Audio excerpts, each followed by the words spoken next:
J'aime bien tes cheveux. Ah ouais, c'est moi qui m'en occupe. Viens ma chérie, ne soyons pas en retard pour le déjeuner. On se revoit tous très bientôt.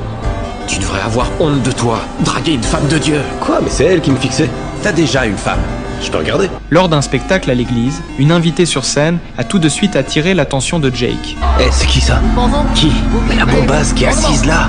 C'est la première dame. Elle s'appelait Tatiana. Elle était la femme du pasteur Zik. Dans toute la communauté, elle était reconnue comme la première dame de l'église. C'est que ce coup de cœur n'a jamais été à sens unique. Après la cérémonie, Tatiana est venue parler spontanément à Jake. Le regard de Jake était également totalement captivé par Tatiana. Ensuite, sur le chemin du retour en voiture avec ses amis, Jake a reçu une notification sur son téléphone. C'était Tatiana qui l'avait suivi sur les réseaux sociaux. À cet instant, Jake était convaincu qu'il pouvait la conquérir. Même si papa, à côté, lui a rappelé qu'elle était la femme du pasteur Zek, Jake n'en avait absolument rien à faire. Depuis qu'ils s'étaient suivis en ligne, ils avaient vite commencé à discuter en privé. À ce moment-là, Jake était dans une relation amoureuse avec Gemma, jusqu'au jour où Tatiana, loin des regards de l'église, est venue seule à l'appartement de Jake. Franchement, j'ai besoin de rien de ta part.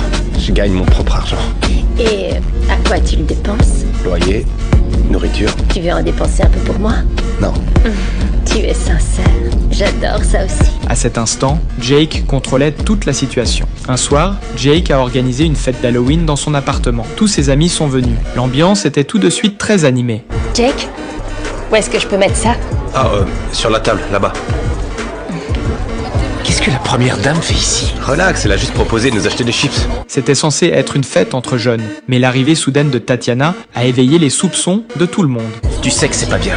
Quoi? J'aurais pu t'acheter des chips. Elle a voulu être sympa, c'est tout. Mec, elle est mariée à mon pasteur. Ça va, je suis au courant. Je vais à l'église. Là où est ma place. Le lendemain, Jake regardait la télévision avec sa copine Gemma. Soudain, Jake a reçu un message sur son téléphone. C'est qui t'envoie un message? Personne. Est-ce que tu mens? Tu veux vraiment savoir? Oui. Il y a une fille qui est venue chez moi et elle m'a laissé la baiser. C'est quoi ce bordel? En apprenant la vérité, Gemma était sous le choc. T'as dit que tu voulais savoir. T'es cinglé ou quoi? Elle n'arrivait pas à croire que Jake, tout en sortant avec elle, voyait Tatiana en secret. Attends, t'attends quoi en fait? Que je te baise pour le reste de ma vie? Peut-être. J'ai 18 ans. Et alors? Et toi, t'as envie de me baiser pour le reste de ta vie? J'arrive pas à y croire. T'as pas eu envie de te taper Britney? Alors c'est ça ton problème? Mais même en ayant fait quelque chose de mal, Jake n'avait aucune culpabilité. Il n'arrêtait pas de penser au rendez-vous secret de Gemma avec Britney. D'accord, on s'est embrassé 2 secondes. Waouh. T'as baisé une autre fille. Écoute Gemma, j'essaie pas de rompre avec toi, mais je vais pas te promettre que je resterai toujours avec toi. Qu'est-ce que ça veut dire ça, Jake? Gardons les options ouvertes, c'est tout. Quand la dispute a éclaté, Gemma, le cœur glacé, est finalement partie, déçue.